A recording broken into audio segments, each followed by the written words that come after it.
ఉత్సాహంగా ఎంవీఆర్ ఉచిత తీర్థయాత్రకు బయలుదేరిన విజయరామరాజుపేట మహిళలు జెండా ఊపి ప్రారంభించిన ఎంవీఆర్ ఏపూరి వాసు ఆధ్వర్యంలో నిర్వహణ, గోలగాని సత్యవతి, ఏపూరి లక్ష్మీల సారథ్యంలో ఏర్పాటు. మా ప్రాంతంలోని దేవాలయాల అభివృద్ధి కొరకు ఎన్నోసార్లు సేవ చేసిన మహోన్నతుడు అంటూ కితాబు.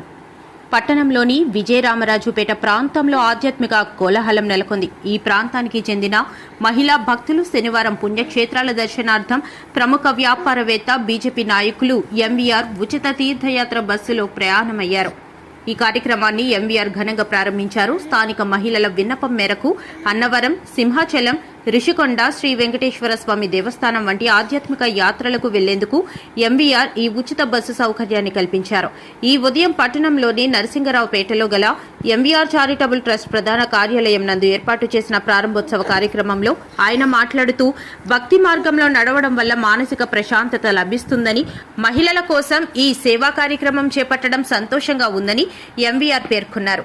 ఈ ప్రయాణంలో భక్తులకు ఎటువంటి ఖర్చు లేకుండా సురక్షితమైన ప్రయాణ వసతులు కల్పించారు. బస్సును జెండా ఊపి ఎంవీఆర్ ప్రారంభించగా మహిళలు మంగళహారతులు పట్టి పూలవర్షం కురిపించారు. దైవ నామస్మరణతో తీర్థయాత్రకు వెళ్లేందుకు సహకరించిన ఎంవీఆర్ గారికి గొలగాని సత్యవతి, ఏపూరి లక్ష్మీలతో పాటు మహిళా భక్తులు ప్రత్యేక కృతజ్ఞతలు తెలిపారు. బస్సు బయలుదేరుతున్న సమయంలో మహిళా భక్తుల గోవింద నామస్మరణలతో ఆ ప్రాంతమంతా ఆధ్యాత్మిక వాతావరణం సంతరించుకుంది. ఈ కార్యక్రమంలో తూర్పు కాపులు నాయకులు పలక రాముగారు, MVR charitable trust Anakapalli incharge Gaipuri Raju, సభ్యులు కోరుకొండ వాసుతో పాటు స్థానిక నాయకులు, ఎంవీఆర్ యువసేన సభ్యులు తదితరులు పాల్గొన్నారు.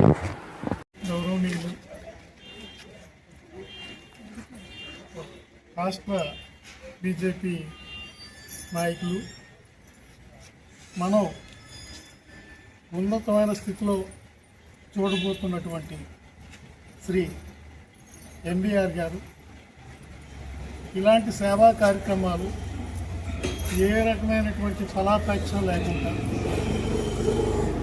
దాదాపుగా ఒక 4-5 సంవత్సరాల నుంచి చేస్తున్నారు.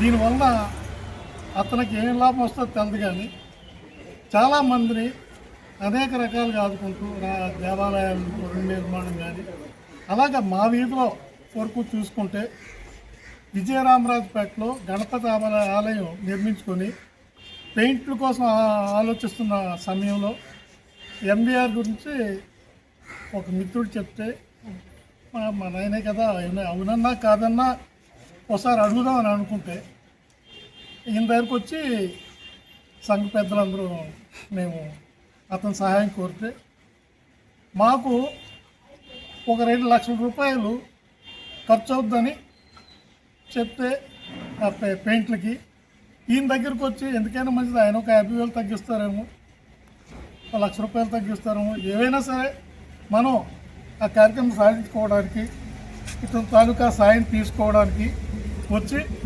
ఆయనకి ఏమంటే మా దేవాలయం కట్టము ఇప్పటివరకు ఎవరి దగ్గర అయితే ఏ రకమైనటువంటి సహాయం తీసుకోలేదు, ఎవరు మాకు డొనేట్ చేయలేదు, మేము ప్రయత్నం కూడా చేయలేదు.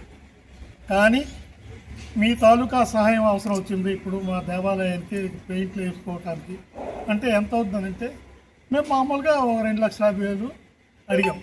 అడిగిన తడుగా మేము ఎందుకు పనికి వస్తామో ఏంటో అని కూడా ఆలోచించుకుంటా ఆయన తాలూకా సదుద్దేశం, మంచి ఆలోచనతో మాకు 2,50,000 రూపాయలు ఇవ్వటం వలన గణపతి ఆలయానికి మేము పెయింట్లు అయ్యి ఆయన సహాయంతో చేసుకోవడం జరిగింది. అలాగే మొన్న కూడా ఈ మా విజయరామరాజుపేట మరిడిమాంబ అమ్మవారి పండుగ సందర్భంలో మేము వచ్చి ఏమండి మీ పేరును ఒక ప్రోగ్రాం పెట్టుకుంటాము అంటే, పెట్టండి నేను చేస్తాను అన్నారు.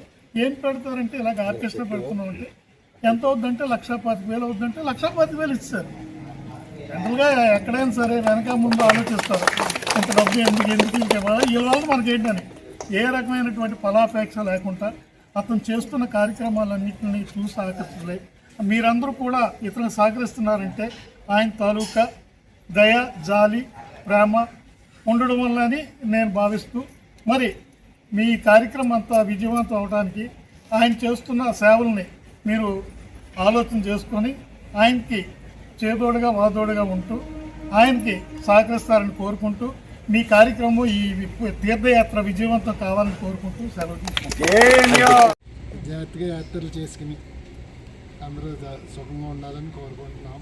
అలాగే మా బాబాయ్ గారు పలకరామ గారు తెలిసినంత వచ్చి ఈ కార్యక్రమాన్ని స్టార్ట్ చేసినందుకు నాకు చాలా సంతోషంగా ఉంది. విజయరామరాజుపేట అంటే నా సొంత కుటుంబం లాంటిది. మా అక్క ఎప్పటి నుంచో నాకు తెలుసు, మా తాత ఉన్నప్పటి నుంచి. అలాగే పలకరామ గారు కూడా నేను బయట తిరిగేటప్పుడు పలకరామ గారిని చూద్దాం అనుకున్నాను. పెద్ద మనిషి అని అందరికి తీర్పులు చెప్తారంటే నేను చాట్ నుంచి చూసేవాడిని పలకరామ. ఈయన ఎప్పటికైనా మనలో ఎదగాలి, ఎదిగితే 10 మందికి ఉపయోగపడతారని అప్పుడు కూడా అనుకునేవాడిని. ఇప్పుడు అదంతా నేను దగ్గర బాధ్యత తీసుకుని మనందరం ఒక స్టేజ్కి వెళ్ళేలాగా మాత్రం నేను చూస్తాను. ఎవరికి హెల్ప్ వచ్చినా మనం చూసుకుంటాం.